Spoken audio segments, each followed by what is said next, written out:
Ya, puji Tuhan, Shalom Bapak Ibu yang terkasih. Apa kabarnya hari ini? Luar biasa. Iya, hari ini tema firman Tuhan adalah mengembangkan karunia. Ya, saya mau tanya, siapa yang merasa punya karunia di dalam hidupnya? Coba angkat tangan. Ya, yang lain tidak merasa atau belum tahu, makanya perlu gereja mengkhotbahkan. Banyak, karena memang banyak orang Kristen yang setiap hari Minggu duduk di gereja, tapi mereka nggak tahu karunianya itu apa. Ya, jadi tidak pernah dikembangkan dan mereka tuh pikir bahwa kita ini hidup hanya hidup lalu kita mati dan tidak ada apa-apanya. Padahal kita lupa Bapak Ibu. Ya, ada peribahasa berkata gajah mati meninggalkan, harimau mati meninggalkan, manusia mati meninggalkan utang. Jangan sampai kita ini hidup, kita mati hanya tinggalin utang. Ya, sebelum mati semua utang lunas, amin. Kok aminnya sedikit ya, berarti yang utang sedikit ya. Sudah semuanya cash ini di sini ya. Bapak Ibu, marilah kita ini berdoa supaya ketika kita mati, kita meninggalkan kenangan karena semasa hidup kita sudah mengembangkan karunia.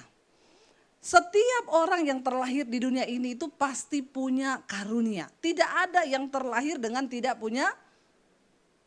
Makanya harusnya setiap orang tidak bisa berkata gini, saya kan gak bisa apa-apa Bu. Ya saya ini gak punya karunia apa-apa. Karunia saya cuma makan tok. Itu bukan karunia ya. Itu makan tuh memang sudah dari sananya.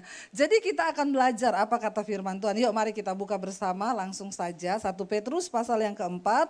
Ayat yang ke-10 dan ayat yang ke-11 kita baca. 1 Petrus 4 ayat 10 dan ayat yang ke-11. Firman Tuhan berkata begini, 1, 2, 3. Layanilah seorang akan yang lain sesuai dengan karunia yang telah diperoleh tiap-tiap orang sebagai pengurus yang baik dari kasih karunia. Jadi saudara, kita ini semua terpanggil menjadi pengurus yang baik dari kasih karunia Allah. Bukan hanya pengurus yang baik di gereja. Tidak semua kita terpanggil jadi pengurus di gereja. Dan memang tidak usah semua mau jadi pengurus di gereja. Nanti kacau kalau semua mau ngurus ya.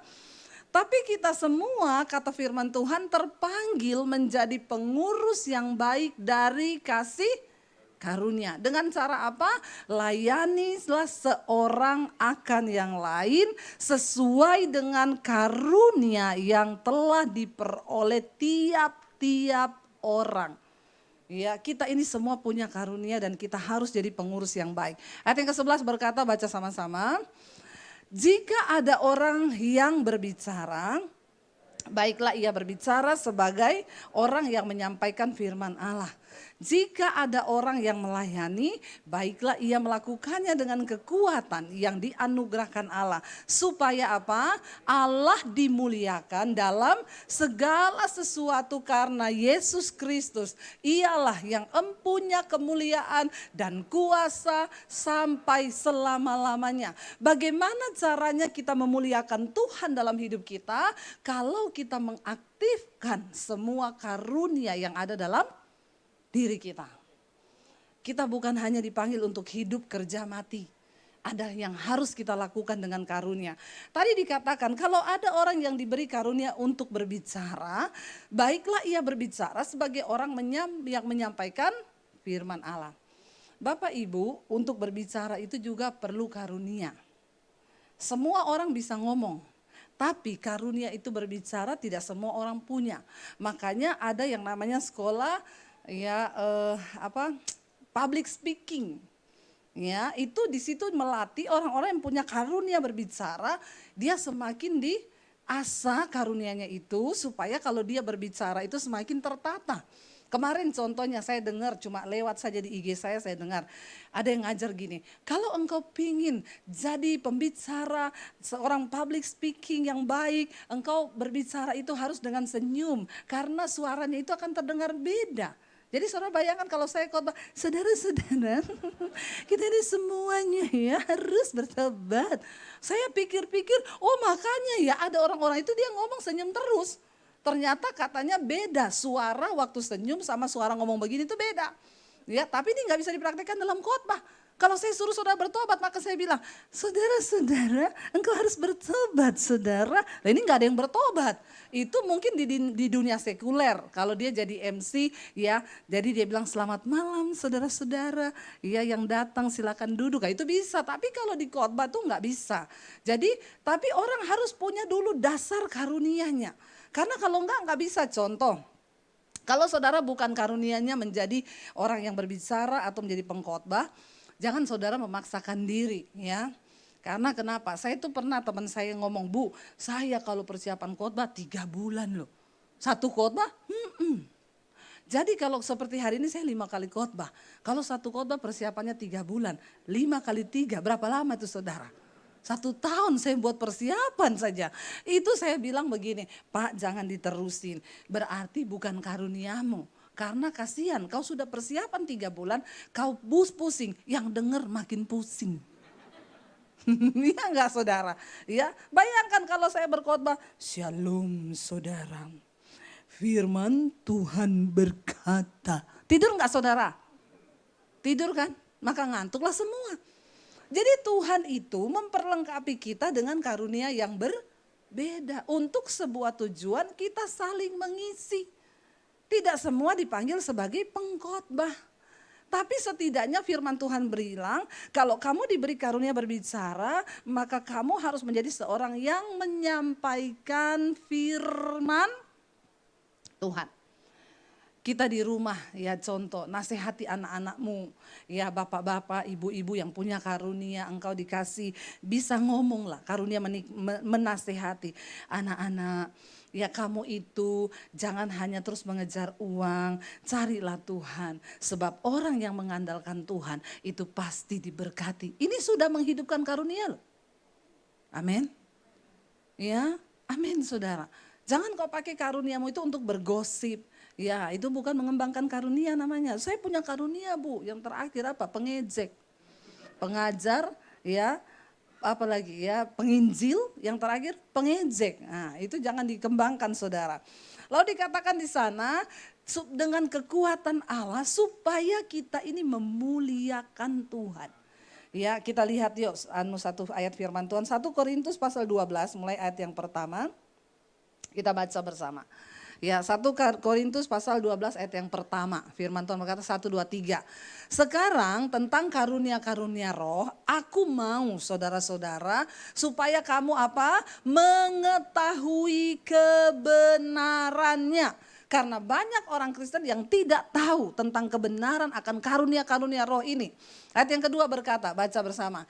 Kamu tahu bahwa pada waktu kamu masih belum mengenal Allah, kamu tanpa berpikir ditarik kepada berhala-berhala yang bisu. Ayat yang ketiga, karena itu aku mau meyakinkan kamu bahwa tidak ada seorang pun yang dapat berkata-kata oleh Roh Allah dapat berkata terkutuklah Yesus. Atau tidak ada seorang pun yang dapat mengaku Yesus adalah Tuhan selain oleh karena Roh Kudus. Jadi kalau ada orang yang tidak mengaku Yesus itu Tuhan, itu roh kuda liar. Kalau Roh Kudus itu pasti mengaku Yesus Tuhan, Yesus Juru Selamat. Di situ dengan jelas dikatakan, kecuali orang itu tidak memiliki Roh Allah, dia tidak bisa mengaku Yesus itu Tuhan dan Juru Selamat. Ayat yang keempat berkata di sana, ada rupa-rupa karunia tetapi satu roh, ya. Ayat yang kelima berkata, dan ada rupa-rupa pelayanan tetapi satu Tuhan. Kita tidak sama semua karunianya. Ayat yang ketujuh, ayat yang keenam berkata, dan ada berbagai-bagai perbuatan ajaib. Tetapi Allah adalah satu yang mengerjakannya dalam semua orang. Jadi banyak orang bisa punya karunia berbeda, tapi itu bersumber dari satu Tuhan. Dan ingat karunia tujuannya untuk memuliakan Tuhan. Ayat yang ke-7 berkata begini. Ya. Tetapi kepada tiap-tiap orang dikaruniakan pernyataan roh untuk kepentingan bersama. Ya, jadi Bapak Ibu hati-hati juga sekarang ini banyak ya yang menyesatkan. Karunia dipakai untuk menjual-jual Tuhan.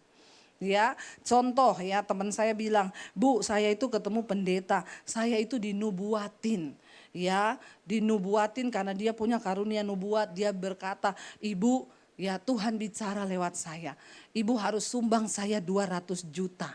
Saya bilang aja pret. Ya, banyak yang menjual-jual nama Tuhan, menjual-jual karunia untuk kepentingan diri. Makanya saudara juga hati-hati, jangan jadi Kristen yang suka ngejar-ngejar karunia. Maunya dinubuatin terus ketemu orang, Pak nubuatin aku dong, tiap hari maunya dinubuatin. Akhirnya tersesat. Ya kemarin ada kasus hamba Tuhan yang bernubuat-nubuat, ya ternyata pelecehan seksual, pinjam uang jemaat. Karena tiap kali ketemu jemaat, apalagi yang dia lihat orang kaya, dia panggil, Bu saya dapat suara Tuhan buat ibu. Ya seneng digituin. Lain kali kalau ada yang ngomong gitu bilang aja, saya juga sudah dapat suara Tuhan lewat firman Tuhan. Jangan mau disesatkan Bapak Ibu. Ya terutama yang begitu. Ya kalau dia suka bawa orang ke Israel, nanti ada orang-orang yang datang sama saya, Bu saya dinubuatin pendeta itu loh. Nubuatannya apa? Ibu Tuhan berkata, ibu harus ikut saya ke Israel bulan Oktober. Itu marketing. Ya bukan karunia. Jadi saudara juga harus hati-hati. Ya sekarang orang-orang Kristen itu suka yang mistis-mistis. Akhirnya yang mistis-mistis dipakai oleh orang-orang yang tidak bertanggung jawab. Bawa-bawa nama Tuhan. Karunia disalahgunakan. Ya, ada lagi kalau saudara datang dalam doa kami, saya akan bagikan souvenir profetik. Nanti souvenir itu dari Israel. Ya kalau kayak gitu saya juga besok mau bawa dari Israel salib-salib. Ya buah-buah zaitun, tinggal gampang bodoh-bodohin orang Kristen ini. Ini salib dari Israel. Kalau kau pakai, kau merinding-merinding. Ini dijual $100. Maka kayalah saya. Makanya orang Kristen engkau harus punya pemahaman yang benar. Ya saya tuh pergi ke Israel, diajak sama tour guide-nya, Bu saya ajak ibu ke toko perhiasan yang tidak biasa. Kalau saudara ke sana kan pasti ya ke Maher lah, kemana itu udah biasa. Ini toko yang tidak biasa. Saya diajak masuk gang, akhirnya naik, tempatnya eksklusif banget. Bu ini perhiasan kami, ini baru belum ada di toko mana-mana. Batu saudara, batu-batu itu yang kayak dulu batu-batu aki kita. Tapi batunya itu masih utuh, belum diolah, cuma dimengkilatin, terus ditempelin satu berlian kecil di situ. Ya ini harganya berapa? Yang ini dia jualnya itu mulai dari 100 juta, 150 juta, 300 juta. Terus saya bilang, kenapa bisa mahal banget ya? Ini kan cuma batu biasa ya. Di Indonesia juga banyak, ini beda Bu. Batu ini waktu bait Allah dulu dirobohkan, diangkut pakai truk. Terus dibawa, jadi kami olah menjadi perhiasan, kami pasang berlian Bu. Kalau ibu beli ini, siapa tahu ini yang dari ruang Maha Kudus yang ibu dapat. Terus saya bilang, terus aku harus bilang wow gitu. Terus saya mau tanya Pak, kalau saya pakai batu yang dari ruang Maha Kudus, terus saya kenapa? Jadi sakti gitu? Terus saya bisa merasakan hadirat Tuhan gitu? Bapak Ibu hati-hati. Ya, hal-hal yang begini tuh banyak dipakai orang untuk cari keuntungan. Tapi orang Kristen yang tidak mengerti kebenaran mau dibodoh-bodohin. Dia pikir dengan barang-barang begitu yang dia bawa, dia ambil, terus hadirat Tuhan nempel ke kamu. Ya, Yesus berkata kepada seorang wanita Samaria, nenek moyangmu menjembah Allah di gunung, mereka mencari Tuhan di gunung. Kami mencari Tuhan di Yerusalem, tapi akan ada saatnya orang tidak lagi mencari Allah di gunung ataupun di Yerusalem, tetapi orang harus menyembah Bapa di dalam roh dan kebenaran. Amin. Ya, saya ke Israel ditanya, Bu, saya mau tanya sama peserta, ibu bolak-balik kan ke Israel. Tempat mana yang kalau ibu berdoa itu paling terasa hadirat Tuhannya kenceng? Saya bilang yang saya merinding maksudnya. Padahal ke kuburan juga merinding gak? Lihat setan merinding gak saudara?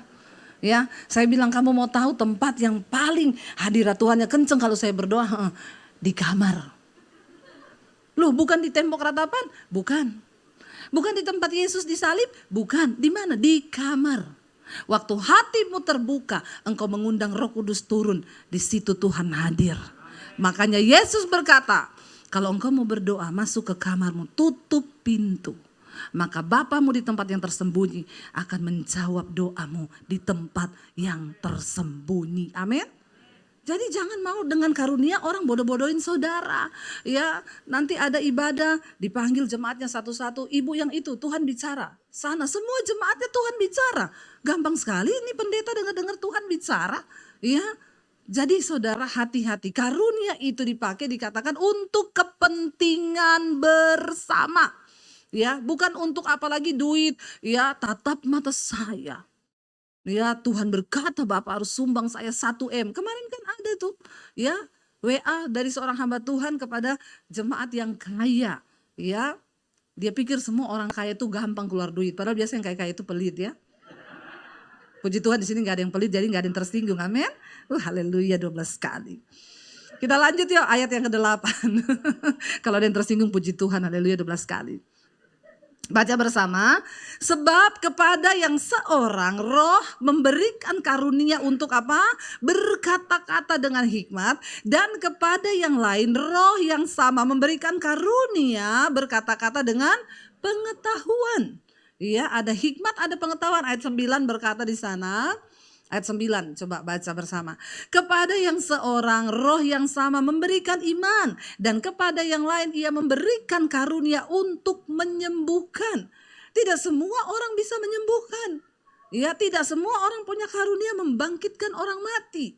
Ayat yang ke-10 berkata di sana, kepada yang seorang roh memberikan kuasa untuk mengadakan mujizat, dan kepada yang lain ia memberikan karunia untuk bernubuat, dan kepada yang lain lagi ia memberikan karunia untuk membedakan bermacam-macam roh. Kepada yang seorang ia memberikan karunia untuk berkata-kata dengan bahasa roh, dan kepada yang lain ia memberikan karunia untuk menafsirkan bahasa roh itu. Ya, tapi ingat tujuannya untuk kemuliaan nama Tuhan, bukan untuk kepentingan diri. Saya pengen kita baca Roma pasal 12 ayat yang pertama. Saudara, semua karunia itu bisa berkembang, bisa diaktifkan ketika yang pertama Rasul Paulus bilang ini firman Tuhan. Ketika engkau bertobat, itu dulu. Karena banyak orang pakai karunia tapi hidupnya tidak bertobat. Ya, dikatakan Roma 12 ayat yang pertama, baca sama-sama. Saudara, karena itu saudara-saudara, demi kemurahan Allah, aku menasehatkan kamu supaya kamu mempersembahkan tubuhmu sebagai persembahan yang hidup, yang kudus dan yang berkenan kepada Allah. Itu adalah ibadahmu yang sejati. Jadi ibadah yang sejati itu apa saudara? Mempersembahkan tubuh ini sebagai persembahan hidup kudus, artinya kita harus bertobat. Ayat yang kedua berkata di sana, ya, janganlah kamu, ayat yang kedua, janganlah kamu menjadi serupa dengan dunia ini, tetapi berubahlah oleh pembaharuan budimu, sehingga kamu dapat membedakan mana kehendak Allah, apa yang baik, yang berkenan kepada Allah, dan yang sempurna. Setelah engkau menyerahkan hidupmu kepada Tuhan, baru saudara engkau tidak boleh menjadi serupa dengan dunia ini. Supaya apa? Kamu bisa bedakan mana kehendak Tuhan, mana bukan. Ayat yang ketiga berkata di sana, berdasarkan apa? Kasih karunia yang dianugerahkan kepadaku. Aku berkata kepada setiap orang di antara kamu, janganlah kamu memikirkan hal-hal yang lebih tinggi daripada apa yang patut kamu pikirkan. Tetapi hendaklah kamu berpikir begitu rupa sehingga kamu menguasai diri menurut ukuran iman yang dikaruniakan Allah kepada kamu masing-masing. Kenapa Rasul Paulus mendahului dengan ayat ini sebelum dia masuk kepada karunia? Banyak orang berpikir ingin menjadi orang lain, lebih daripada apa yang patut dipikirkan. Saya ketemu dengan seorang hamba Tuhan, dia bilang begini, tujuan saya dalam pelayanan adalah apa Bu? Satu saat aku pasti bisa membangkitkan orang mati. Saya bilang luar biasa ya. Terus kalau kamu sudah membangkitkan orang mati, gunanya buat kamu apa? Ya enggak, ya keren aja gitu, saya bisa bangkitkan orang mati. Ya, ini saudara bukan meminta karunia, bukan mengembangkan karunia, tetapi dia mulai memikirkan hal-hal yang lebih tinggi daripada apa yang patut dipikirkan. Orang kalau kayak begitu nanti lama-lama jadi gila. Gila, saya bilang sama dia, kalau saya nggak muluk-muluk, saya nggak pernah mimpi membangkitkan orang mati. Saya bersyukur kalau saya bisa bangkitkan orang yang mati rohani ini loh. Supaya terjadi pertobatan, hidup rohaninya dibangunkan. Ngapain lu sibuk membangkitkan orang yang mati secara fisik kalau rohaninya tetap mati? Ya, jadi enggak usah berpikir yang terlalu muluk-muluk. Ya, akhirnya tiap ada orang mati didoakan supaya bangkit. Ya, jangan dikubur dulu. Mamahnya mati, jangan dikubur dulu. Saya akan datang, saya akan bangkitkan. Ya, dia sudah jengkelin, guling-guling, tumpang ketindih di bawah tengking, enggak bangkit mamanya. Ya, terus ngapa? Akhirnya dikubur kan? Kalau enggak, itu yang Rasul Paulus bilang, enggak usah terlalu muluk-muluk. Berpikir sesuatu yang hal-hal lebih tinggi daripada apa yang patut kamu pikirkan. Sehingga kamu menguasai diri menurut ukuran iman yang dikaruniakan Allah kepada kamu masing-masing. Saudara, iman itu juga adalah karunia dari Tuhan. Makanya semakin engkau dekat dengan Tuhan, ya Tuhan semakin tambahkan.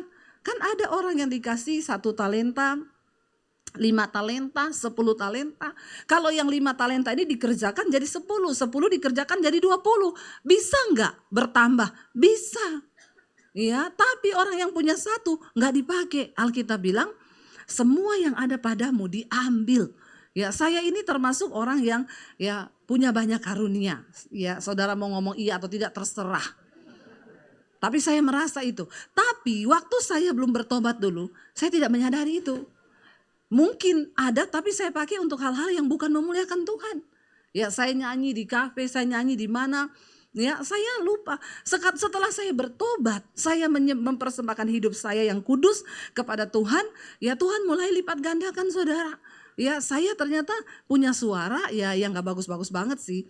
Ya, tapi ya lumayan lah ya. Lumayan ya Pak ya. Walaupun yang lain mukanya agak-agak gimana gitu Pak. Kayaknya tidak mendukung ya. Tapi ya enggak fals lah ya. Yang kedua saudara, saya ternyata bisa nyanyi. Saya bisa ciptain lagu loh. Suami saya itu pemain piano. Ya. Tapi dia nggak bisa bikin lagu. Kadang udah ning ning ting ting ting ting tung tung tang ting tang tung enggak jadi. Ya, saya bikin lagu sekali nyanyi aja. Ya, saya cuma nyanyi ya, mujizatmu masih terjadi tiap hari selalu terjadi, mujizatmu masih terjadi setiap hari selalu terjadi. Suami saya bilang, hebat loh kamu bikin lagu ndak pakai gitar, ndak pakai gini, tahu-tahu jadi lagu. Ya udah urusanmu musiknya bikin. Ya, 2 karunia. Ya, karunia melayani. Saya tuh suka melayani. Kalau ada keluarga datang dari Solo, kakak ipar, ya 2 hari datang, 2 hari saya di dapur masak. Suami saya marah-marah, "Say, kamu tuh loh, masa tuh." Saya bilang, "Saya suka cita, aku seneng melakukan itu."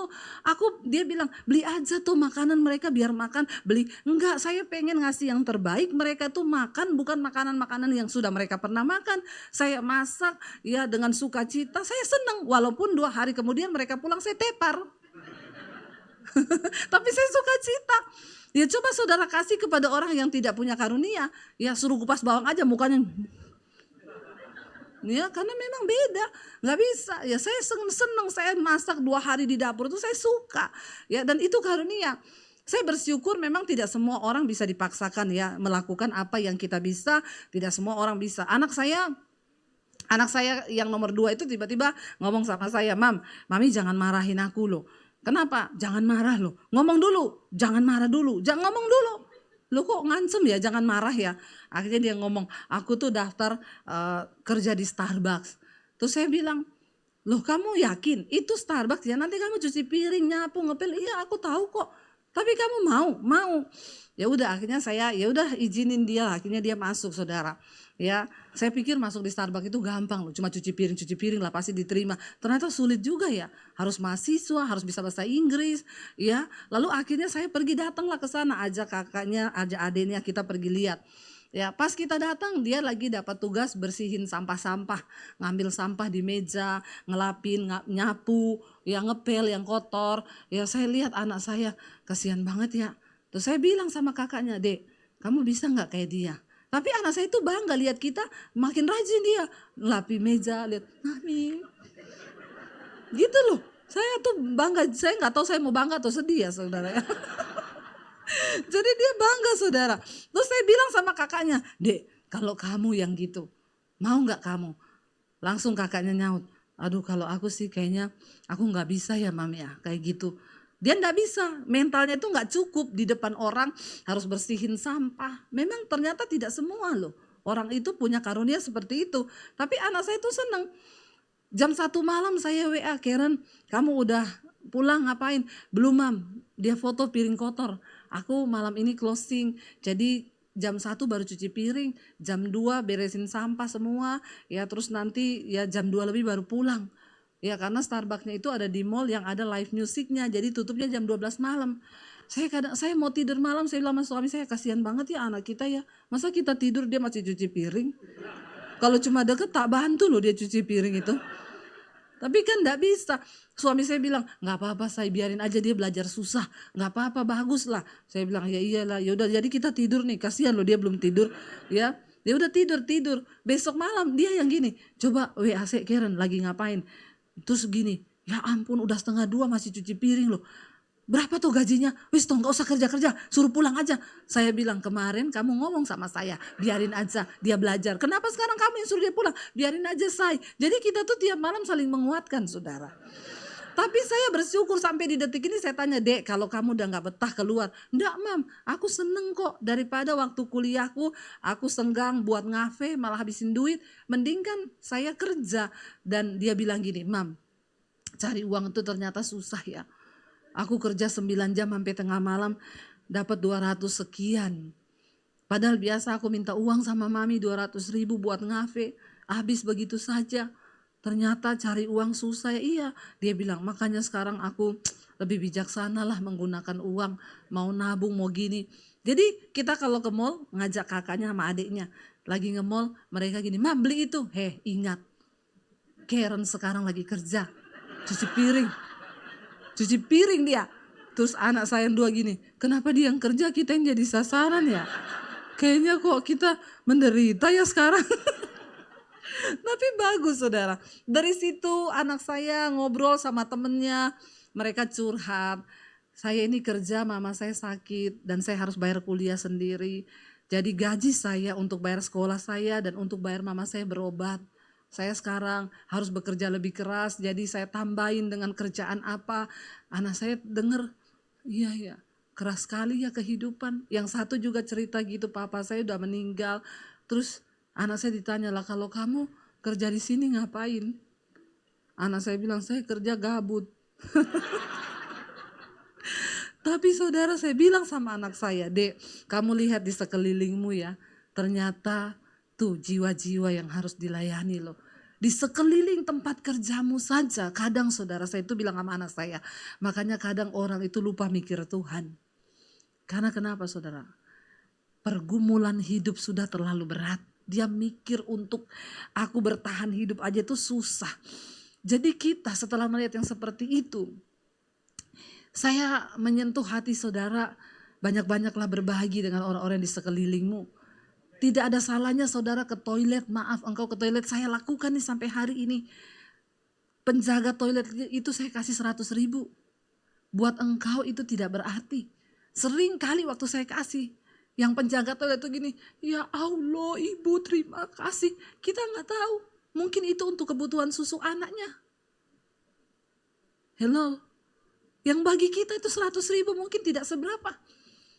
Jadi sekarang saya tuh kalau lihat pelayan, saya tuh bilang sama suami saya, anggapan itu anak kita loh.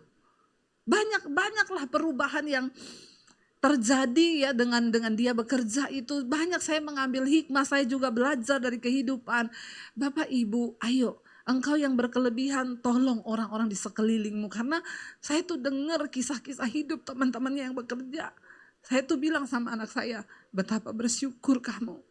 Ya, jadi anak yang masih punya orang tua, kamu mau sekolah ada duit tuh dia curhat sama anak saya. Wah harus cari uang lebih, mama saya sakit, saya kuliah harus bayar sendiri. Saya bilang sama anak saya, lihat kehidupan tuh seperti itu.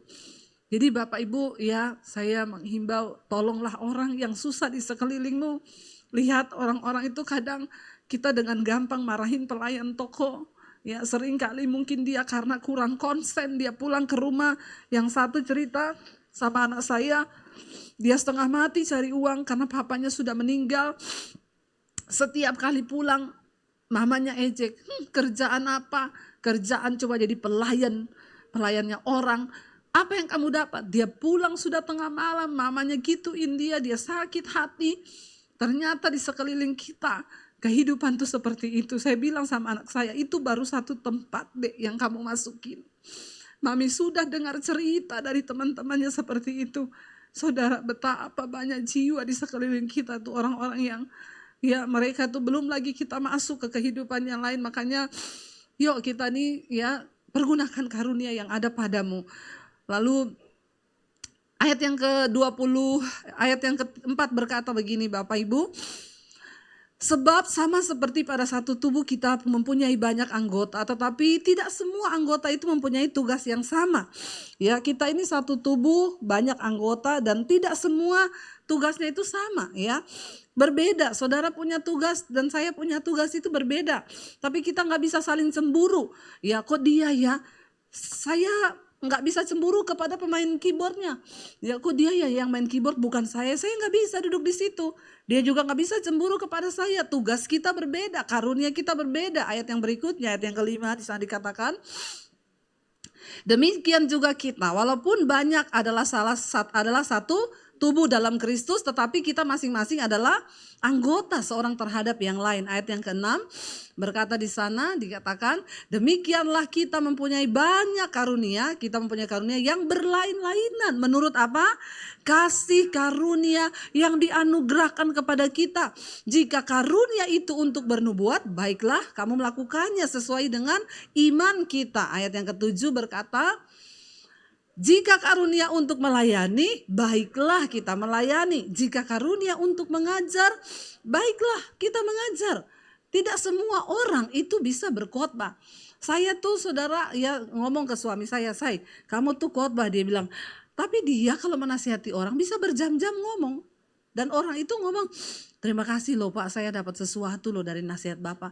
Ya kalau suruh khotbah dia ngomong, aku bukan kayak kamu ya.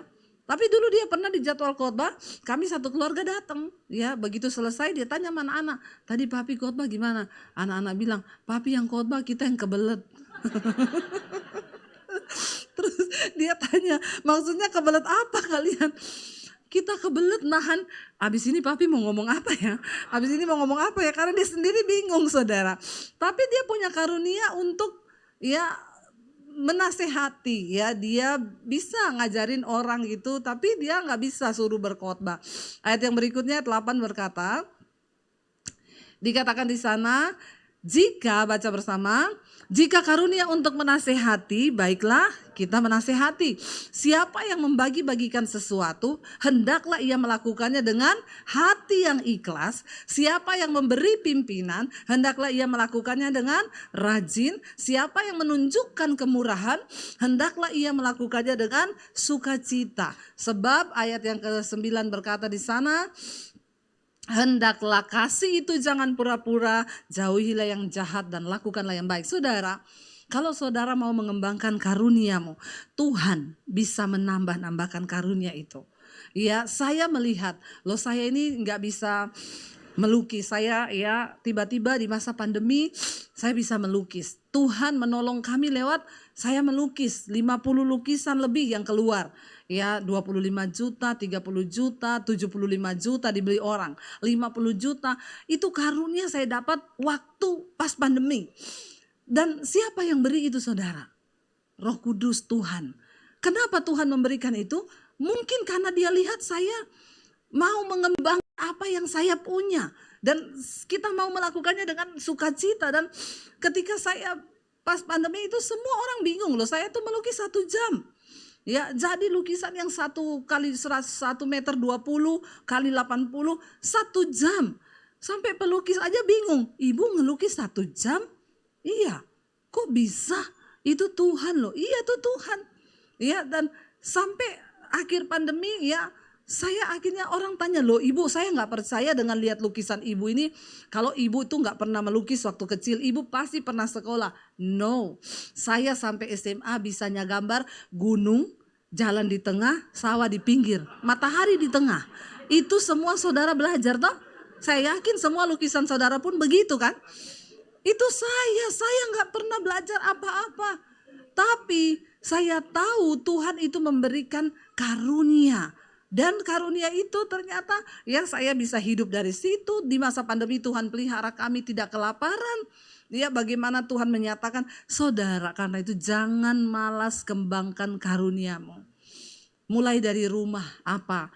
Ya kalau bapak-bapak suka melayani, enggak apa-apa bantu-bantu istri di rumah. Ya engkau punya karunia suka bersih-bersih ya bersih-bersih. Ya tapi kerjakan karunia itu, jangan dikubur. Karena Alkitab bilang nanti semua akan diambil daripadamu. Ingat Bapak Ibu, satu saat kita akan mati. Waktu kita mati, apa yang akan orang kenang atas hidup kita? Apa? Ketika engkau mengembangkan karuniamu, orang akan ingat itu. Ya, dan sampai kita mati satu saat nanti orang akan ingat, wah waktu dia hidup, dia itu orangnya gini-gini. Makanya tadi saya bilang di awal, gajah mati meninggalkan gading. Harimau mati meninggalkan, manusia mati tinggalin utang. Ya, karuniamu yang itu membekas di hati istri, anak, orang di sekelilingmu. Saya undang para, ya ini cewek-cewek yang luar biasa pakai pink ya. Untung saya juga pakai pink di dalam ya. Ini membuktikan saya ini perempuan tulen. Dan mari Bapak Ibu kita ya mau sungguh-sungguh berserah kepada Tuhan, biar Tuhan pakai hidup kita untuk sungguh-sungguh menjadi alat bagi kemuliaan Tuhan. Kita bilang sama Tuhan, dengan apa akan kubalas segala kebaikan-Mu Tuhan. Mari kita bangkit berdiri bersama. Terima kasih Bapa, kami bersyukur. Jadikan kami menjadi orang-orang yang mau Tuhan untuk mengembangkan karunia yang ada dalam diri kami, sebab kami tahu dengan apapun kami tidak bisa balas kasih Tuhan.